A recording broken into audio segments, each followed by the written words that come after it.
everyone. My name is Eleni Webster, and I am a graduate teaching assistant and classroom instructor for public speaking and other communication studies related courses. I am a survivor of the Stoneman Douglas high school shooting and tragedy. I was a Parkland student at that time, and I'm a huge advocate for trauma informed education and culturally informed education. I think it's so important to create a safe and engaging and welcoming atmosphere in the classroom. Welcome to the Classroom Narratives Healing and Education podcast, the space where education meets resilience. I'm Dr. Joey Weisler, and in each episode, we dive deep into the personal stories of educators, students, leaders, and frontline advocates who are navigating the complexities within modern education. Whether you're just starting your teaching journey or are a seasoned professional looking for inspiration, we'll explore how to foster meaningful change, prevent burnout, and build trauma-informed communities within our schools. Now, let's take a seat at the front of the classroom as we get started. Welcome to today's segment. I'm truly honored to have Miss Eleni Webster joining us today, who is a graduate teaching assistant, otherwise known as a GTA, and master's student at Florida Atlantic University. She's also the assistant director of FAU's Speaking Center, and despite her exceptionally established roles, it's important to continue emphasizing that all views from this podcast are not affiliated with FAU and are entirely our own. But what drew me to Eleni was, first, we share a very dear mutual mentor to both of us. Eleni's director is no other than my very own public speaking professor, Ms. Cindy Carrico, who was one of my first college instructors in fall 2013, and is a pedagogist who has always made me love the classroom landscape. Second, I did not learn until more recently that Eleni was a freshman attending Marjory Stoneman Douglas High School in the 2017-2018 school year and was present at school on February 14th, 2018. And so Eleni fit the profile for a guest who can not only discuss her triumphant comeback into a system that depleted her community, but can also discuss the resiliency journey leading up to that success. So Eleni, warm welcomes to the show. And I wanted to begin today's conversation by asking, can you take us through the journey of when you came to realize that you could return to the very system that brought trauma to you and your peers and actually be a part of changing it for future students? Wow, that's a great question. So in 2018, thinking back of how that year was for me, how the system served me and or failed me as well as my peers, figuring out what is it that we needed. I think that was the first thing to think about is like, what does a child need in such a critical period of their life? And I think so much of it is support and empathy. And I think the most difficult part of it is that no one exactly is trained to know how to cope with all of this. For example, like in elementary school, myself, my sister, so many of my peers, we win these awards of writing these essays of like, what happens when your house is on fire? And we're so well equipped from a young age as to like how to cope with those kinds of emergencies. But this sort of emergency, you always hear about in the news and you never think it's going to happen to you. So when it does, no one knows what to do. The children don't know what to do. The parents don't know what to do. Administration, teachers, even certain psychologists, like everyone's kind of sitting there going, oh my goodness, like how can we deal with such a tragic thing? And so I think that's something that's always in the back of my mind when I'm even educating my students is thinking like everyone here has a trauma that they're not necessarily revealing. It's not like all my students are going to tell me like, oh, so and so has been abused in this sense in their home or by their partner or has gone through a violent incident as we did, like a school shooting, etc. But it's kind of knowing like how can I approach the classroom so that all of my students can feel safe enough. Maybe they may not feel safe in themselves to discuss or reveal these parts of themselves, but how can I create an environment where they feel like welcome, comfortable, safe? I'm also like Joey, very much into pedagogy. Shout out to Professor Cindy, who taught Yes. pedagogy for us. So I love dancing. I'm very big in Latin dance. And so I'll bring that into the classroom. So I teach public speaking, and performance anxiety and speech anxiety are pretty much interlinked. There's tons of research on this. So that's something I'll bring into the table of like, all right, before we get into speeches, let's get up and let's dance and let's have a few of us come to the front. Or just doing unconventional things like sitting in a circle instead of having them all face me. It's like, all right, let's all sit in a circle and what can we do so it's not just me lecturing at you, but how can everyone have their voice heard? I'm also very big on having discussions where not everyone agrees with each other, and how can we learn to have these conversations in which we can disagree in a respectful manner. One thing I always mention to my students is ARA. So A is acknowledge. I want us all to acknowledge we have different points of views. R is respect. We got to respect those individual points of views. And then the last A is analyze. Analyze the other point of view, not only to find flaws, but also to find strengths. Because you never know where you're going to be 5 years, 10 years down the line, and that might be your new perspective. And I think, again, to kind of tie it all together, is just thinking back to what is it that I needed, my peers needed back in 2018? What do my students also need? And how can I create a very welcoming, comfortable, safe atmosphere in the classroom? That's incredible. And I also love this idea of having a dancing in the Socratic circles and classrooms that invite but don't require students to engage, but does so in a way that values their safety and their voice as well. And I think those are common pedagogies that you and I have experienced through our own educators in college as well. And it leads me to think about, first of all, not everybody reveals their traumas, that's true. But a lot of us also don't know what to do once those come about. What were some things that you found were missing back in 2018 that you wish you and your peers had more of to guide you through such a time? I think I'm going to try to remember, because again, trauma Yeah. entails a lot of like blocking out. So there's a big part of my life there that's kind of like blurry in my mind. I would say I was grateful for example, they put on campus like two trailers that were like for therapists, psychologists, counselors to be there for us. And I think that was just the fact that it was there for me personally felt very, like, I felt seen. I didn't always feel seen and understood, but just the fact that they was there was like, okay, they care enough to put this here. I think what could have been implemented that I honestly did not see implemented very much was more awareness of like, I wish we could have had licensed therapists maybe come into the classroom and take up like some minutes of class time, because at the end of the day, some teachers could not continue the curriculum for students that have a mind that cannot even absorb information or content anymore. Like, some people were just trying to survive getting out of bed and coming back to campus where there is the blood stains and the memories and everything is just so hard enough. Like, how can you even try to absorb content? Now, every student was different. Some students were like, I want to be taught, like that will distract me. Other students are like, I don't want to know algebra right now. So I think, again, it comes down to the individual. I think trauma is very individually manifested differently and in diverse manners. But as I was saying, I really think having like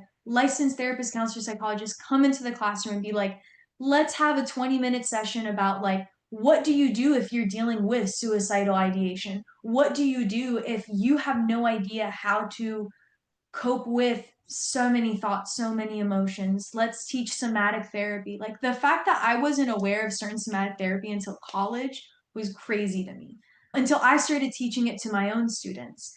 Just so many things like that. I think that would, even just that, I think that's the number one thing that will come to mind right now, is having them come to the classroom, take up some class time, and just teach us basic psychological anxiety coping strategies would have been beautiful. And I think that's something that I now bring to the classroom. Again, it is connected to like public speaking anxiety, performance anxiety, but I always tell my students, like, this is also for you personally. Experiment and see what works for you, because maybe you hate going to the doctor and this is going to help you do this XYZ. Or maybe you get anxiety just walking into a party and you just want to be a young adult and go to a party or go to a bar, whatever you do in your free time, but you get social anxiety. Like, use these strategies. And I think if we would have been taught that even since elementary school, like, why aren't we taught that since the age of 4, how to regulate your nervous system? I think that's something that the education system should be implementing since kindergarten, since preschool. Mm-hmm. Definitely need more conversations on just how to regulate the body and let Maslow over Bloom into our classrooms where we just understand that students cannot focus if their nervous system's out of sync. And Bessel van der Kolk has tons of work about this. It's called The Brain and Body, Keep the Score. And Bessel van der Kolk talks about the brain and the body with how they physically manifest trauma on their own. And I appreciate you mentioning that because I think I noticed when I went back that there was no right or wrong way to handle things just because nobody knew. When I Correct. asked the sub coordinator, how do I do this? Her answer was just take each classroom, look at the students, and take it one classroom period at a time, and you'll figure that out once you see them. I'm like, I'll try. That's all I can do. Just give it a try. And same thing happened in 2018-19 as well. And it makes me wonder, what are some things that you now do in terms of when you approach your own students that you're showing them pedagogy or things that you either had or were lacking that now you want to give to them? Absolutely. I think one thing that I like to do that I unfortunately notice for some reason is happening in university teaching is where we assume that undergrads can't handle theory. And Yes. my philosophy is if they're not handling your theory, it's because you're not presenting it fun or relevant enough. There are tons of pedagogy books that explain that if you do not establish relevance or make it like enough attention seeking, they're not going to care, obviously. So, one thing that I do is I present theory as fun and as engaging and as practical as possible. So, for example, I teach them Maslow's hierarchy, and I'm like, okay, how many of you, raise your hands if you would care to share, did come to class today and has not had breakfast? And then a lot of them will raise their hand, and I'll say, okay, how much of my words are you really absorbing right now versus the days that you have come eating? And then we'll open up this nice conversation where obviously everyone's like, well, yeah, if you're hungry, you can't focus, et cetera, et cetera. And then that's a way I can like tie in theory and just make it relevant to them. Maslow's is just an example, but I think creating a toolkit, even if you don't present it as a toolkit, but kind of embed it throughout, or if you present it as like these are your strategy toolkits, either way works. And I think educators just need to find their style.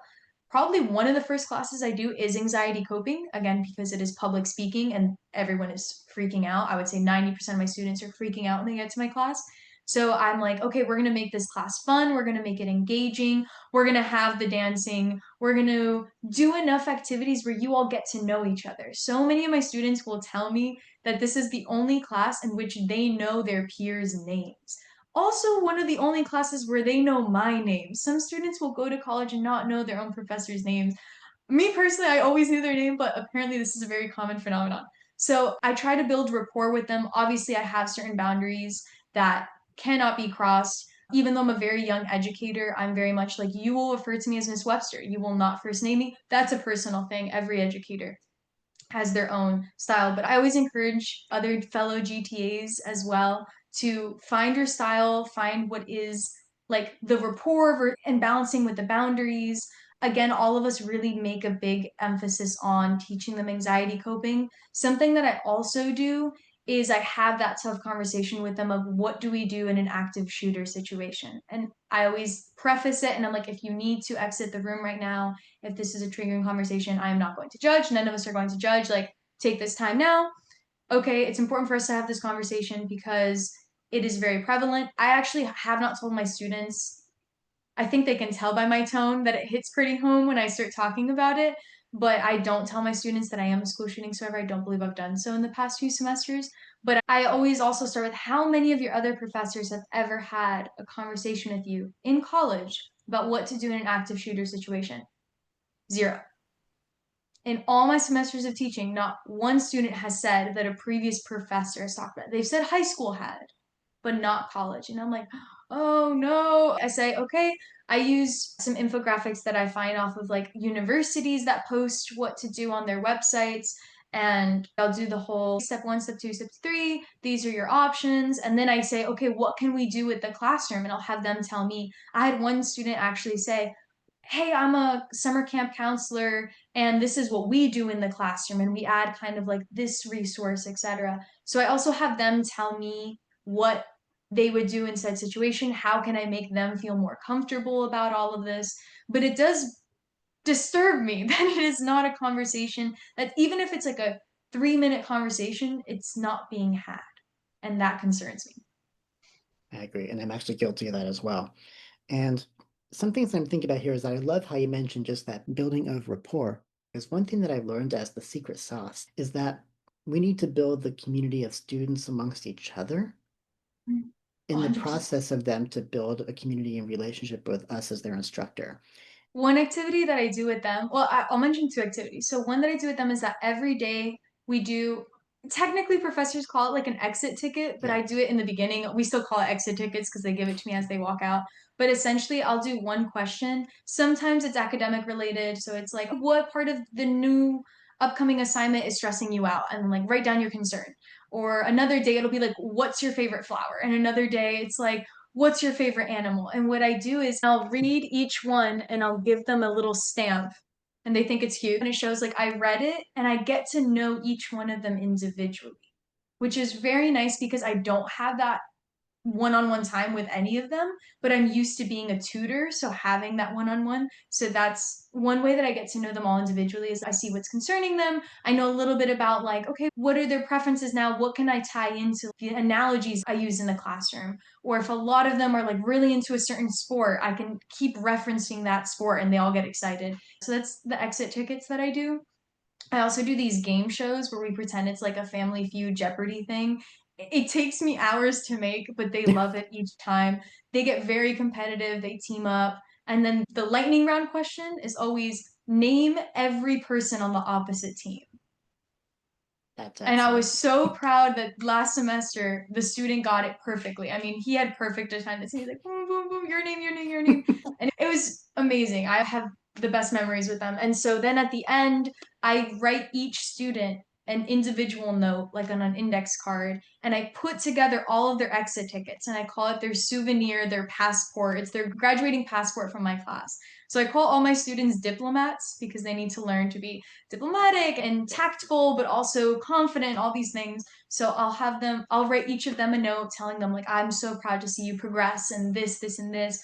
I'm so excited. And then I'll tell them, I'm excited to see you become a doctor, excited to see you become, and I'll tell them their career. Because by then I've memorized what they all Yeah. want to do with like their future careers. And then the last day of class or the last few weeks, they write me a note, tell me what you liked about the class, and then I give them a few prompts.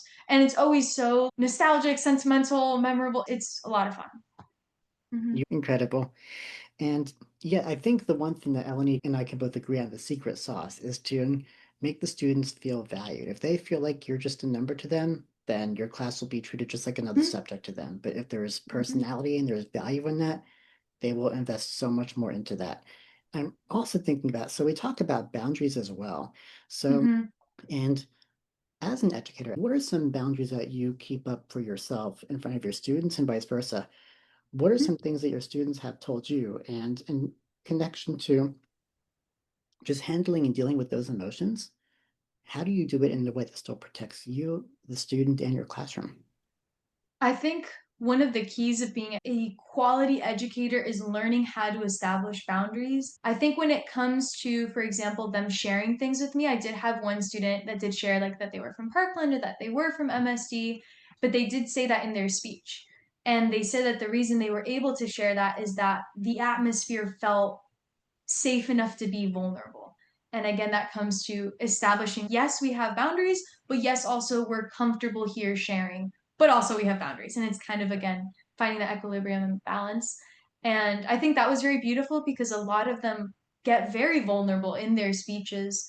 And it's so important for everyone to just realize we're going to respect one another here and we're going to appreciate everybody. I think humanizing is very important. Like you said, a lot of times people are just considered a number. These are just my fellow students in the classroom. Boom, we're all numbers. There's 28 of us. Done.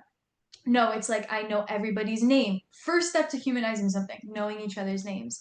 Second, building that community, having them get to know each other through, I do group activities with them and seeing each other's personalities. I think everyone feeling safe enough to expose their true personalities is also a very big element to creating that welcoming classroom. Absolutely. Thank you for sharing all of that.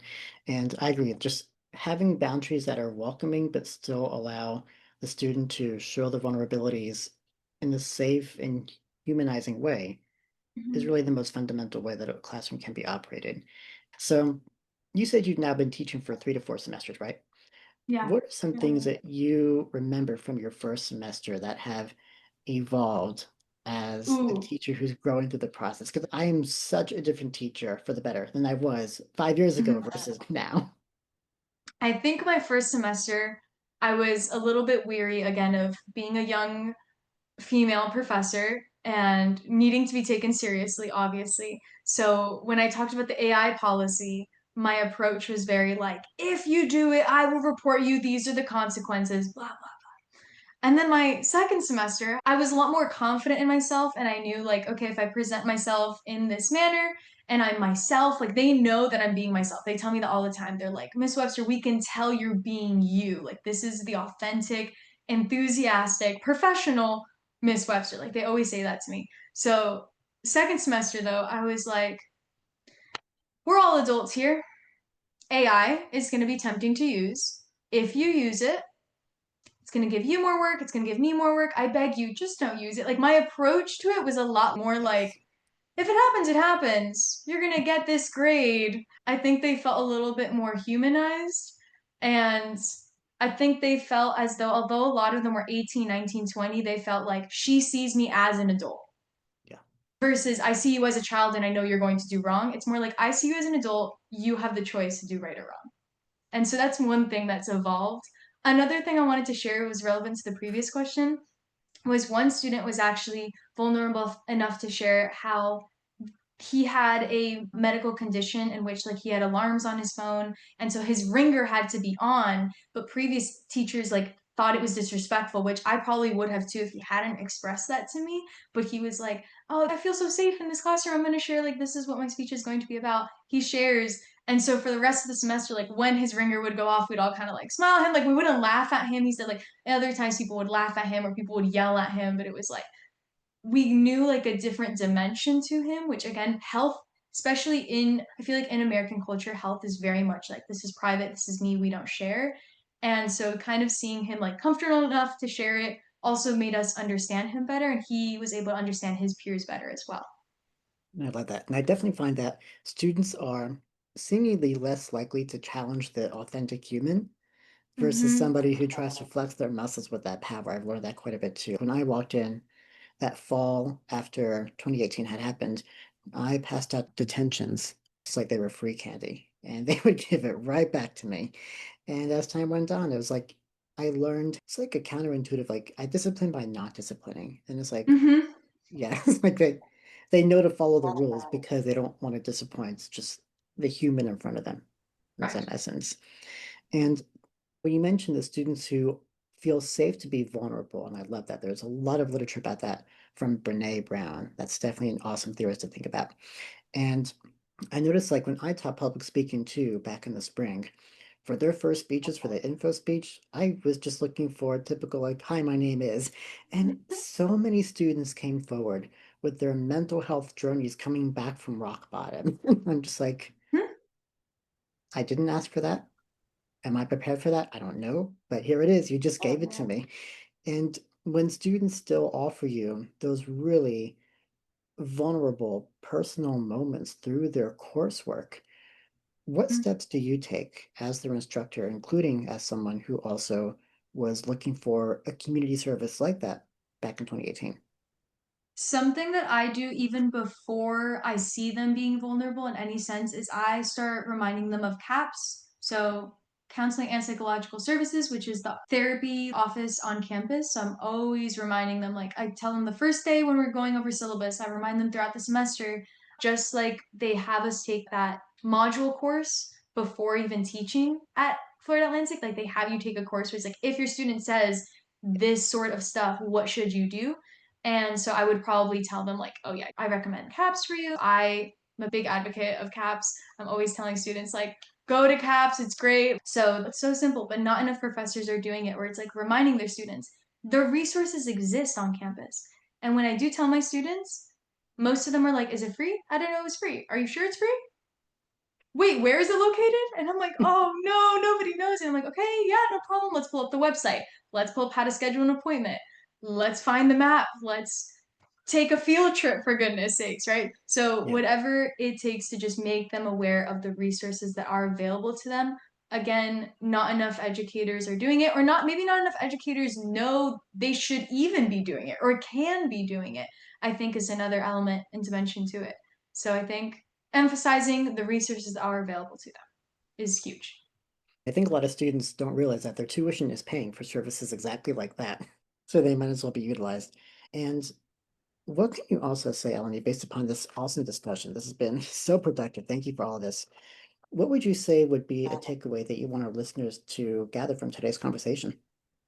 I think something that the listeners can take away, I think, firstly, is assess your own thinking patterns and behavioral patterns, study your own psychology of the self.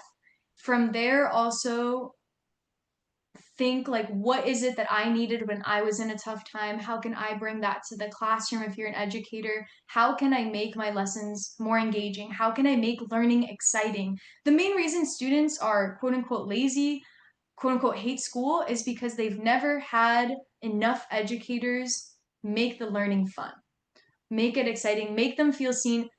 You have to make them feel like you value their voice so much that you will be disappointed if you don't hear their voice. So emphasizing participation. Even my lecturing style is very much like I'll lecture for about 30 seconds and then I'll ask a question and then I'll ask another question. And it's like I'm not going to be talking at you for 30 minutes. I'm going to be talking with you. I think that's very important. I think when it comes to just like trauma informed education, culturally informed education, become as knowledgeable as you can, study different scholars, or if you're not big on scholarly reading, go to YouTube, podcasts, whatever it may be, and just try to understand better different styles. Find your style. I think a lot of times we think that there's only one way to do something, and that's when we get stuck. If you find a style that is comfortable to you and also your students when it comes to lecturing, when it comes to activities, I think that's crucial. I think it's crucial to emphasize the resources that are on campus, right? So going back to like counseling and psychological services on a campus, emphasizing that to your students. And I think again, full circle moment is realizing what did you need and what do your students need and how can I offer that in a way that respects the boundaries that we have in this classroom, but also ensuring that we are creating a very safe, inclusive, welcoming atmosphere in which everybody feels safe, the instructor as well as the students. I really want to thank you, Dr. Weisler, Joey, for everything that you do. Genuinely, since I've heard about like your trauma informed, like education advocacy podcast, all this stuff, I think it's so rare to find, unfortunately. So I'm like so grateful. You have no idea. I think the little freshman in me, it's healing to even just hear that somebody's doing it. I haven't even like fully delve into a lot of your work just because it can be triggering to like read or listen to, but just the fact that it exists, it brightens my day and my heart genuinely. So I'm like so grateful to you. I think more people need to be doing things like this, and I think what you're doing, it's unique, it's significant to so many people, and I think it's even more impactful than you can even imagine. Thank you so much. Hats off to you as well. Thank you. Thank you. Thank you so much. So that was Eleni Webster with us, who's here to remind us that the most productive classrooms come from both safety and understanding, which all stems from belonging. So as you work to build up yourself in the classroom, be sure to also build up your students and let them build up each other too. Because once those moments matter, the whole course will come to life. Thank you for joining us on the Classroom Narratives Healing in Education podcast. If today's episode inspired you or made you think differently, I'd love to hear from you. Drop a comment or review wherever you listen to podcasts and stay connected with us on the @Classroom Narratives podcast over Instagram and Facebook. Remember, together we can transform our scars into stars in education, one conversation at a time.